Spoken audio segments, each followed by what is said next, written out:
समाचार टीवी और मैं हूं आपके साथ स्मिता पटवार। चलिए रुक करेंगे उत्तराखंड की तमाम बड़ी खबरों का, लेकिन उससे पहले एक नजर आज की हेडलाइंस पर। जोशीमठ में होटलों के ध्वस्तीकरण का काम जारी, स्कूलों में रहने वाले प्रभावितों को दूसरी जगह किया जाएगा शिफ्ट। देर रात उत्तरकाशी के राना गांव में 3 मकानों में लगी भीषण आग, लाखों का सामान जलकर हुआ राख। यूकेपीएससी आयोग ने बनाई सुरक्षा की नई व्यवस्था, डबल लॉक में रहेंगे पेपर और क्वेश्चन बैंक। टिहरी के रोहित भट्ट ने माउंट किलीमंजारो चोटी की फतह, गिनीज वर्ल्ड ऑफ रिकॉर्ड में आया नाम। राज्य लोक सेवा आयोग के सचिव गिरधारी सिंह रावत की ओर से जारी सूचना के मुताबिक 31 जनवरी को आयोग के गोपनीय अनुभागों की सिक्योरिटी का ऑडिट होगा, जिसमें सचिव, परीक्षा नियंत्रक और प्रोग्रामर आईटी सेल भी शामिल होंगे। पटवारी भर्ती के प्रश्न पत्र लीक होने के बाद उत्तराखंड लोक सेवा आयोग अब 1 फरवरी से सभी पेपर और क्वेश्चन बैंक को डबल लॉक में सुरक्षित करने जा रहा है। आयोग में किसी भी अधिकारी या कर्मचारी को गोपन, अति गोपन में किसी तरह की कोई ई डिवाइस ले जाने पर भी प्रतिबंध लगा दिया गया है। उत्तराखंड के उत्तरकाशी जिले के बड़कोट में रात को तहसील के राना गांव में 3 आवासीय मकानों में आग लग गई। आपको बता दें कि रात को ही पुलिस और फायर सर्विस की टीम घटनास्थल पर पहुंची, जिसने ग्रामीणों के साथ कड़ी मशक्कत कर आग पर काबू पाया। हालांकि तब तक मकानों में रखा सारा खाद्यान्न और घरेलू सामान जलकर राख हो चुका था। गनीमत रही कि अग्निकांड में कोई जन और पशुहानि नहीं हुई। नैनीताल जिले के रामनगर में देर रात थाना कालाढूंगी क्षेत्र के अंतर्गत ग्राम गेहुआ क्षेत्र में सड़क में पैदल गुजर रहे एक युवक को अज्ञात वाहन के चालक ने लापरवाही से टक्कर मारकर मौत के घाट उतार दिया। घटना के बाद मृतक के परिजनों में कोहराम मचा हुआ है। घटना के संबंध में जानकारी देते हुए ग्राम बैल पड़ाव चौकी इंचार्ज वीरेंद्र बिष्ट ने बताया कि गजपुर छोई निवासी 28 वर्षीय राहुल फरतियाल, जो कि रविवार की रात हल्द्वानी से एक अस्पताल में भर्ती अपने पिता का हालचाल जानकर कार से वापस अपने घर आ रहा था। इसी बीच रास्ते में कार में पेट्रोल खत्म होने के बाद उसने अपनी कार को ग्राम गेहुआ एक होटल में खड़ा कर दिया और पैदल अपने घर की ओर जा रहा था। इसी बीच सड़क पर अज्ञात वाहन ने लापरवाही से उसको टक्कर मार दी, जिसमें उसकी मौत हो गई है। खबर अल्मोड़ा जिले से है, जहां विकासखंड स्यालदे की राजकीय आदर्श जूनियर हाई स्कूल बलमरा में वायरल बुखार की चपेट में आने से बीमार हुए 22 छात्रों के स्वास्थ्य और उनके गाँव की स्थिति की आशा स्वास्थ्य कार्यकर्ता मॉनिटरिंग कर रही है। वहीं बीमार बच्चों पर लगातार नजर बनाए हुए हैं। बीमार बच्चों के स्वास्थ्य में लगातार सुधार भी हो रहा है। अभी बच्चे घरों में ही आराम कर रहे हैं। आपको बता दें कि राजकीय आदर्श जूनियर हाई स्कूल बलमरा में कुल 44 छात्र छात्राएं अध्ययनरत हैं। शनिवार को विद्यालय में बच्चे स्कूल आए थे। कुछ बच्चों को जिसमें से खांसी जुकाम होने पर विद्यालय के शिक्षकों ने स्वास्थ्य विभाग को इसकी जानकारी दी। सामुदायिक स्वास्थ्य केंद्र देघाट के डॉक्टरों की टीम मौके पर पहुंची और बच्चों का स्वास्थ्य परीक्षण किया। इस दौरान 36 बच्चों का स्वास्थ्य परीक्षण किया गया, जिसमें से 22 बच्चे जुकाम और वायरल बुखार से ग्रसित पाए गए।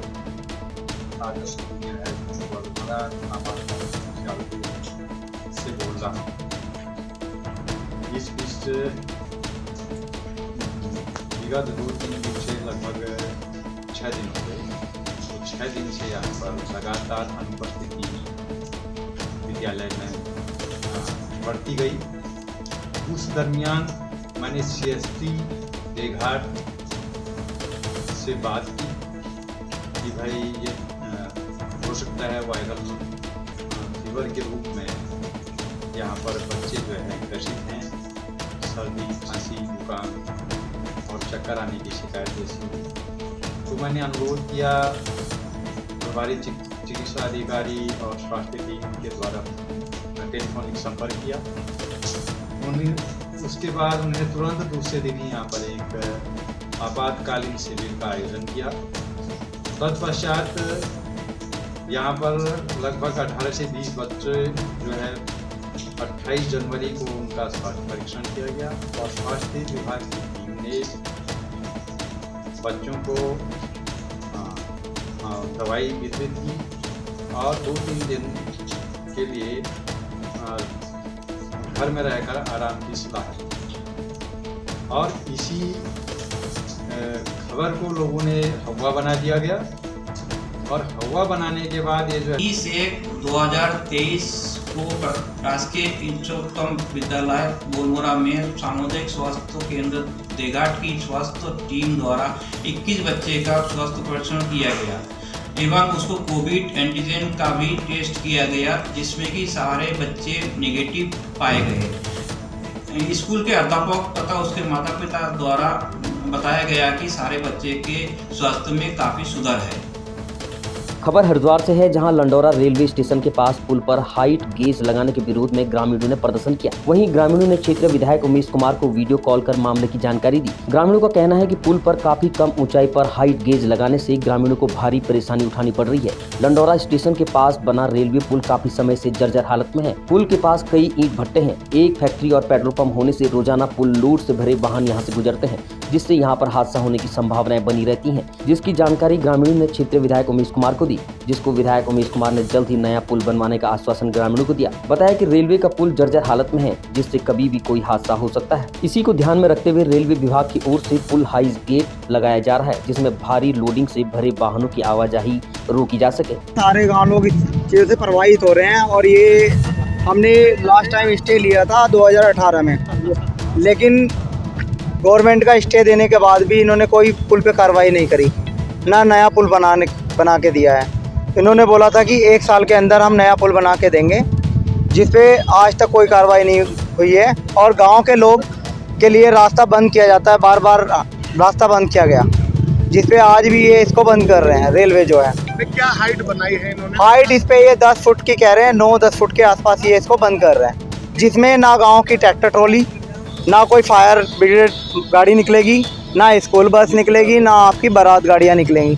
तो अभी जो प्रदर्शन किया आपने, आपका क्या मांग है? हमारी मांग ये है कि नया पुल बना के दिया जाए और इसको जब तक बंद ना किया जाए, जब तक हमें नया पुल ना मिले। हाइट की कोई हाइट की जो है कम से कम 14 फीट की हाइट कम से कम होनी चाहिए, जिससे कि हमारी इमरजेंसी वाली गाड़ियाँ निकल सकें। अगर आपकी बात नहीं मानी जाती है तो? अगर नहीं हमारी बात मानी जाती है तो हम आगे गवर्नमेंट से आगे फिर कार्रवाई करेंगे।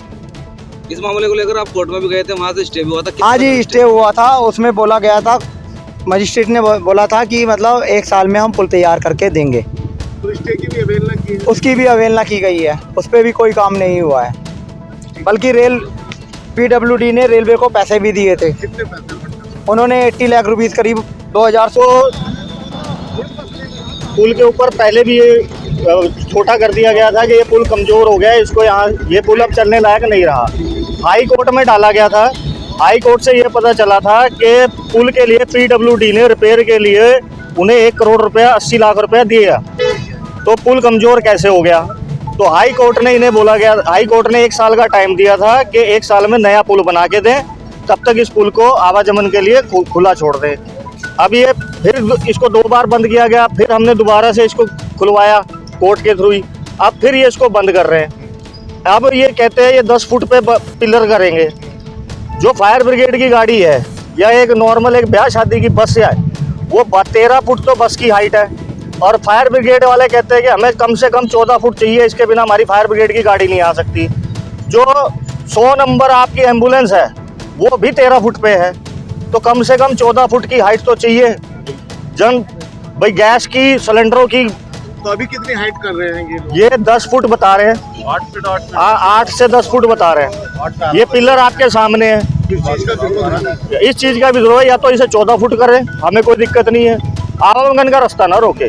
आप यहाँ पे फायर ब्रिगेड की गाड़ी खड़ी करके जितने में फायर ब्रिगेड की गाड़ी निकल सकती हो उसके ऊपर पिलर लगा दे, कोई दिक्कत नहीं है। 8 फुट पे तो ट्रॉली भी नहीं निकल सकती, ट्रैक्टर ट्रॉली कैसे निकलेगी 8 फुट पे?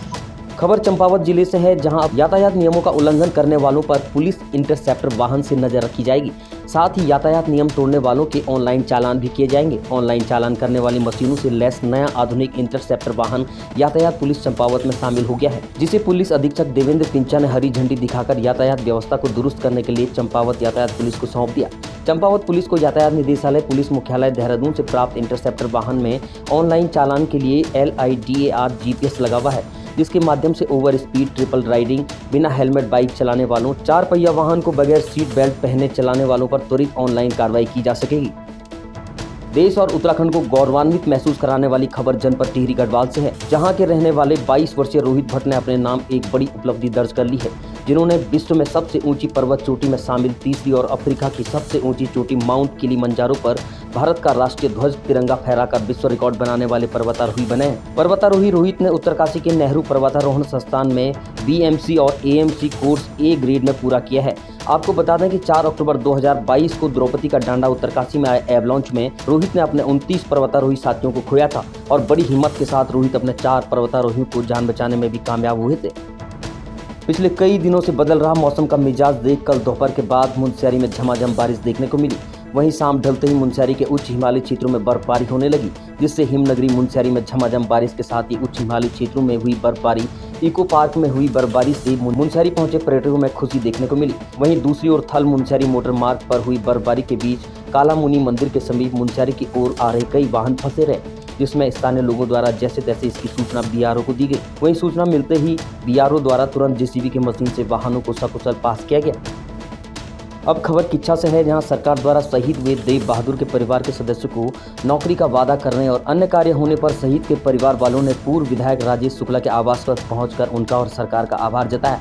लगभग 2 वर्ष पूर्व किच्छा विधायक ने गौरी कला निवासी देव बहादुर वीर गति को प्राप्त हो गए थे, जिसके बाद उनके परिवार वालों ने सरकार और तत्कालीन विधायक राजेश शुक्ला के समक्ष शहीद देव बहादुर की प्रतिमा स्थापित करने, द्वार बनाने और परिवार के सदस्यों को नौकरी लगवाने की मांग की थी, जिस पर प्रतिमा को लगवाने का कार्य किया गया था और परिवार के एक सदस्य को मुख्यालय स्थित कलेक्ट्रेट में नौकरी मिल गई। भारतीय जनता पार्टी की सरकार देश के शहीदों की, सैनिकों का बहुत सम्मान करती है और मैं आभार व्यक्त करना चाहता हूँ। आपने आज देख भी लिया, खुद शहीद का परिवार चलकर आया, उसके माता पिता है। आभार व्यक्त करने मेरी सरकार का, मेरा भी, कि हमने जो वादा किया वो पूरा किया और उनके परिवार से जो हमारी शहीद की बहन है गीता, उसकी जॉब जो डिमांड थी परिवार की, उसको कलेक्ट्रेट को कदम लगाने का काम सरकार ने किया, इसलिए धन्यवाद। और ये भी बताता है कि भाजपा की कथनी करने में अंतर नहीं है, हम जो कहते हैं वो करते हैं। कांग्रेस से कुछ मित्र खास तौर पर बड़ा क्रिटिसाइज करें इस बात को लेकर के, झूठ में कभी नोटंकी धरना प्रदर्शन करते थे, जबकि ऐसी कोई बात नहीं थी। हम डे फर्स्ट से पहले दिन से हम इस परिवार के साथ खड़े हैं। मैं स्वयं MLA था, उस समय हम खड़े हुए, हमने उनके गांव को जाने सड़क का नव निर्माण किया, हमने उसका द्वार बनाया जो शहीद देवबहादुर थापा के नाम पर समर्पित किए। माननीय मुख्यमंत्री जी को बुला करके विधायक निधि के कार्य का मुख्यमंत्री उद्घाटन करने कभी नहीं आए होंगे, लेकिन स्पेशल उस काम के लिए आए थे, आप याद करिए। और उन्होंने विधायक जी से बने हुए द्वार का लोकार्पण किया जो शहीद के नाम पर था। बात द्वार की नहीं थी, बात शहीद के सम्मान में। तो हम शहीद का सम्मान करते हैं। परिवार की इच्छा है कि जो कनकपुर का इंटर कॉलेज है, जब हमारे शहीद देवबहादुर थापा वहाँ पढ़ते थे, वो हाई स्कूल तक था, तो हाई स्कूल तक की पढ़ाई उनकी वहीं हुई थी, वो इंटर कॉलेज है। तो वो पूरे उस क्षेत्र के नौजवानों की इच्छा है, खिलाड़ियों की इच्छा है कि उसका नाम भी शहीद के नाम से किया जाए। अभी हम लोग इस संबंध में शीघ्र ही मुख्यमंत्री जी को मिलकर शहीद का परिवार साथ जाएगा और हम कोशिश करेंगे कि मसूरी विधायक और कैबिनेट मंत्री गणेश जोशी का 65वां जन्मदिन धूमधाम से मनाया गया। इस अवसर पर मसूरी विधानसभा के मंदिर, मस्जिद, गुरुद्वारा और गिरजाघरों में कैबिनेट मंत्री गणेश जोशी की लंबी उम्र, स्वस्थ जीवन के लिए कामना की जा रही है। मसूरी के ऐतिहासिक नाग मंदिर में मसूरी भाजपा मंडल अध्यक्ष राकेश रावत के नेतृत्व में विशेष पूजा अर्चना की जा रही है, तो वहीं राधा कृष्ण मंदिर में पूर्व मसूरी भाजपा मंडल अध्यक्ष मोहन पेटवाल के नेतृत्व में पूजा अर्चना की जा रही है। वहीं मसूरी के विभिन्न क्षेत्रों में कार्यकर्ता अपने अपने स्तर से विशेष पूजा अर्चना कर रहे हैं। उत्तराखंड की तमाम बड़ी खबरों में फिलहाल इतना ही। बाकी खबरों के लिए देखते रहिए पहाड़ टीवी। नमस्कार।